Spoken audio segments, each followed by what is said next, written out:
C'est quoi faire un bon choix pour toi? C'est une bonne question. Faire un bon choix, ça serait faire mon choix moi.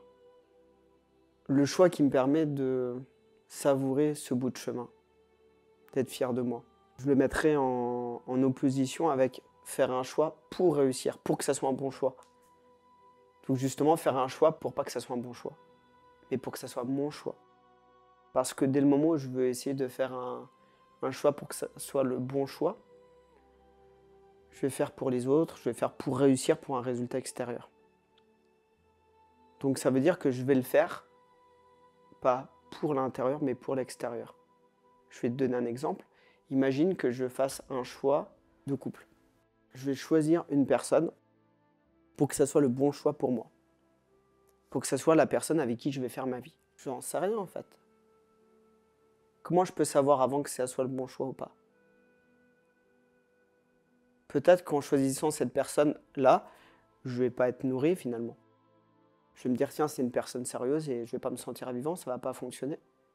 Et à contrario, je vais prendre une autre personne avec qui, en apparence, ça pourrait pas fonctionner, ça va coller, il va y avoir un lien. Comme dans un job, je peux choisir le meilleur job en apparence, celui qui m'inspire.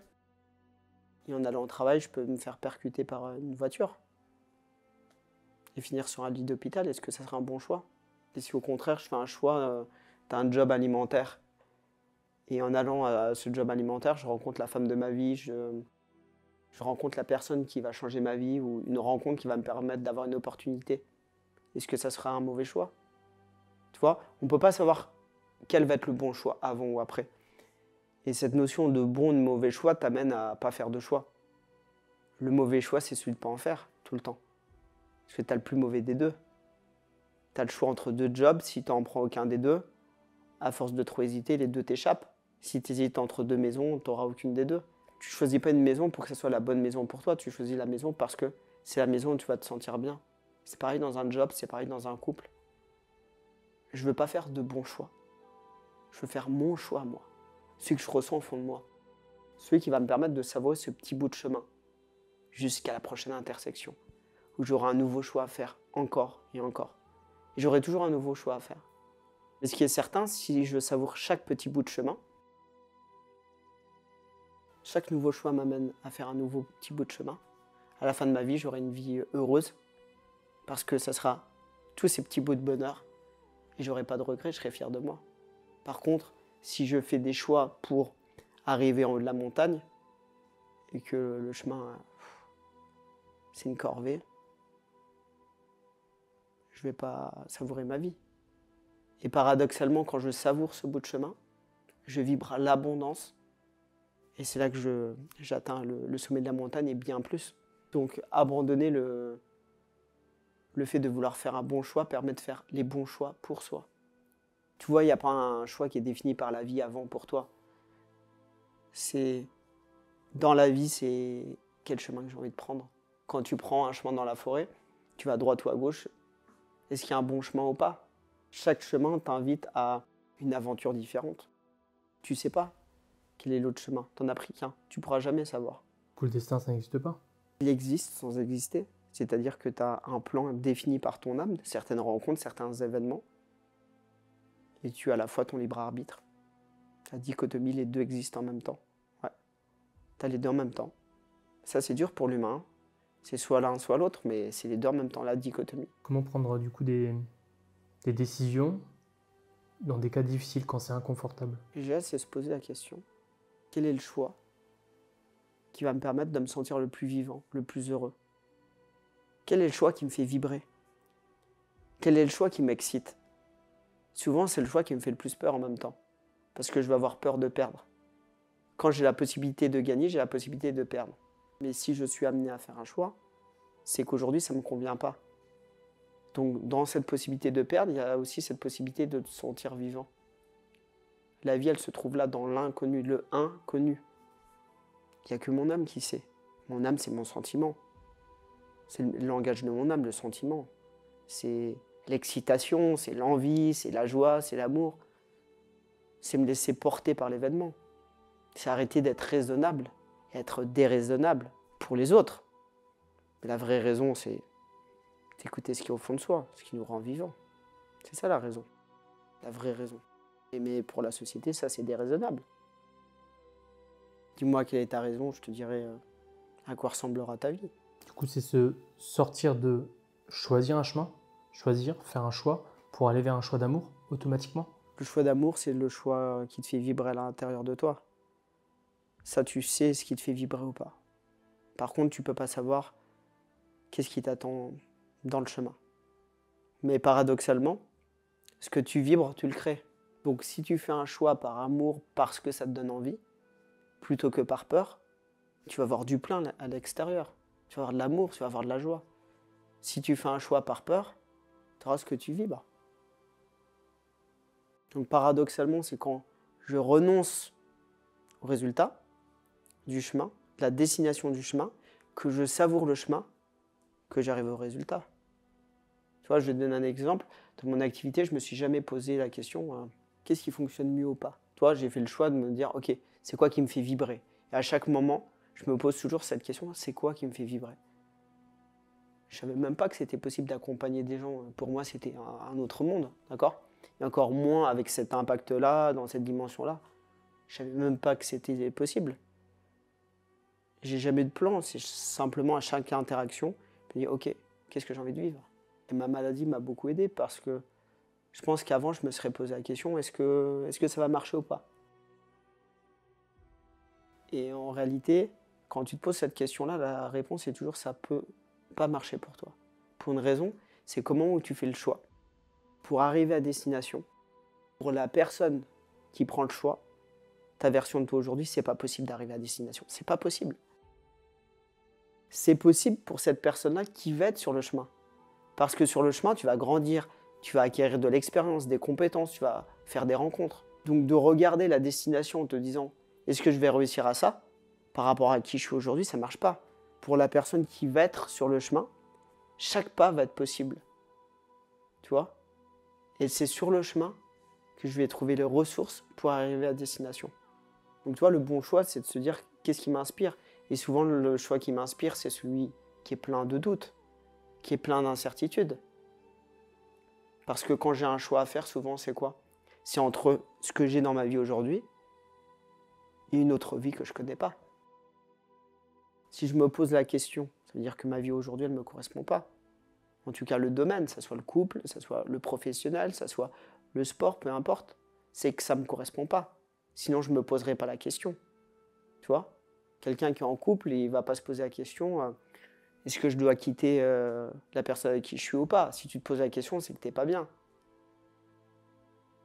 Si tu n'es pas bien, c'est quoi qui te fait peur? Tu vois? De me retrouver seul, de manquer financièrement, le regard des autres, il y a une peur derrière. Généralement, quand tu as envie d'aller vers un endroit, vers une destination, tu as de la peur aussi derrière.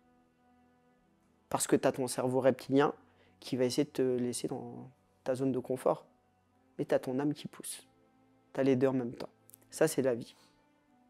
Quand ça te vide ou c'est monotone, il n'y a pas de vie là-dedans. Donc le bon choix, souvent, c'est l'endroit où ça te fait peur. Et c'est l'endroit qui te fait vibrer aussi. Il ne faut pas se poser la question qu'est-ce que ça va donner au final?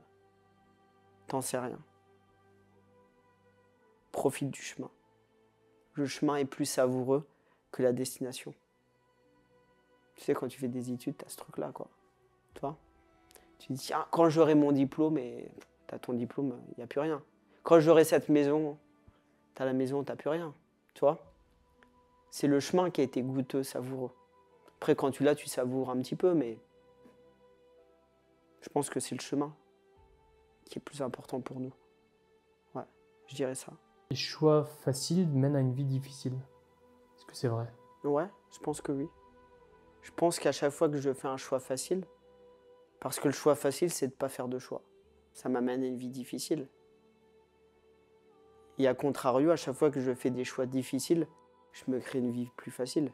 Parce que quand j'ai une situation qui ne me convient pas, si je reste dans cette situation-là, que ce soit peut-être un job ou une relation de couple, peu importe, je me vide à l'intérieur.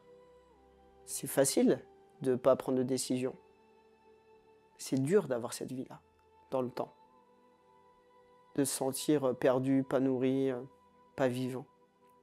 Par contre, prendre cette décision difficile, ce choix que je dois faire, que j'ai envie de faire, c'est difficile. C'est pas facile. Par contre, ça m'amène à une vie beaucoup plus confortable après. Donc je le résumerai plutôt comme ça, c'est tu as le choix entre faire un choix confortable et avoir une vie inconfortable, ou faire un choix inconfortable et avoir une vie confortable. Finalement, on a le choix entre le confort et l'inconfort, si on le choisit à court terme ou à long terme. Tu peux choisir du confort à court terme et de l'inconfort à moyen long terme, ou de l'inconfort à court terme et du confort à moyen long terme. Du coup, comment simplifier l'inconfort à court terme? Comment simplifier ça pour faire des choix plus simplement? C'est d'apprendre à aimer l'inconfort. Comme le mouvement, la vie est mouvement. Tu sais, quand tu fais un pas, c'est inconfortable d'apprendre quelque chose de nouveau pour un enfant qui commence à marcher. Apprendre à faire du vélo, c'est inconfortable. Mais marcher à quatre pattes durant toute sa vie, c'est très inconfortable aussi. Tu vois? C'est d'éviter de tomber dans ce piège de notre société, d'éviter l'inconfort. C'est de choisir son inconfort. Voilà, c'est ça que je dirais. Choisis ton inconfort. Choisis-le à court terme, pas durablement. C'est ça que je dirais. Écoute cette voix au fond de toi. Et si tu as envie de faire un choix, si tu hésites entre deux situations, c'est que ta situation aujourd'hui ne te correspond pas. Et c'est la nouvelle situation que tu veux.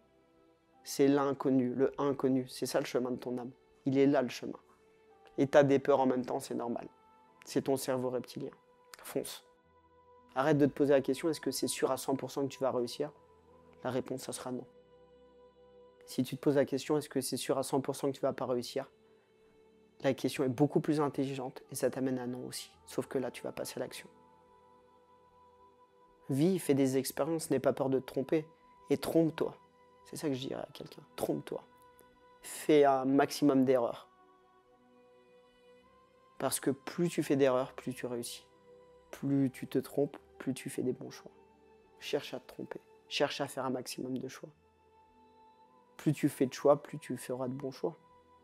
Et sors de ce fantasme de ce choix-là va déterminer toute ta vie. Non. Si tu choisis un job qui ne te convient pas, tu pourras toujours reprendre un autre job au moment où tu le décides. Si tu rentres dans une relation et qu'elle ne te convient pas, tu peux sortir à n'importe quel moment. Cette décision ne déterminera jamais le restant de ta vie. Tu auras encore une nouvelle décision, encore une nouvelle, encore une nouvelle. Et ça s'enlève de la pression, de se dire j'aurai le choix. Et si je me suis trompé, je peux revenir en arrière, c'est pas grave. Ouais, mais tu fais quoi des choix irréversibles?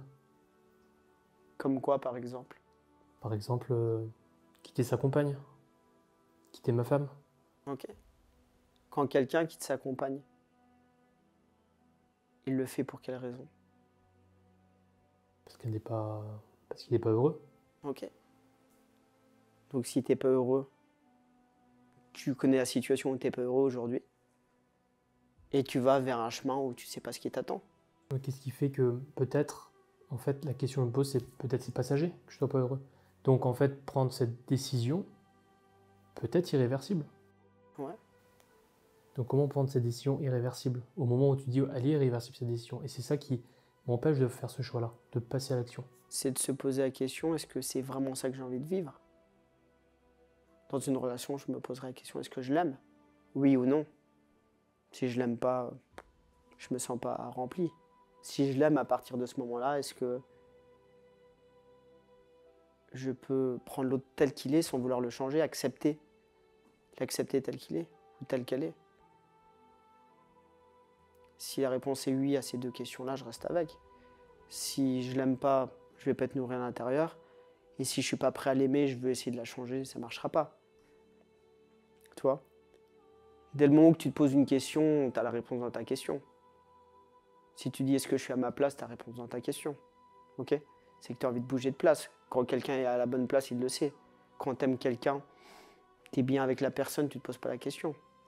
Dès le moment où tu te poses la question, tu as un début de réponse dans ta question. Je dirais ça comme ça. La question contient la réponse. Mais ça fait peur. Parce qu'on ne connaît pas ce qu'il y a derrière. C'est l'inconnu. C'est la vie. C'est ça qui la rend si belle. C'est c'est qu'elle est imprévisible, c'est qu'elle est sauvage, c'est qu'elle est incertaine, qu'elle est fragile et qu'elle est belle.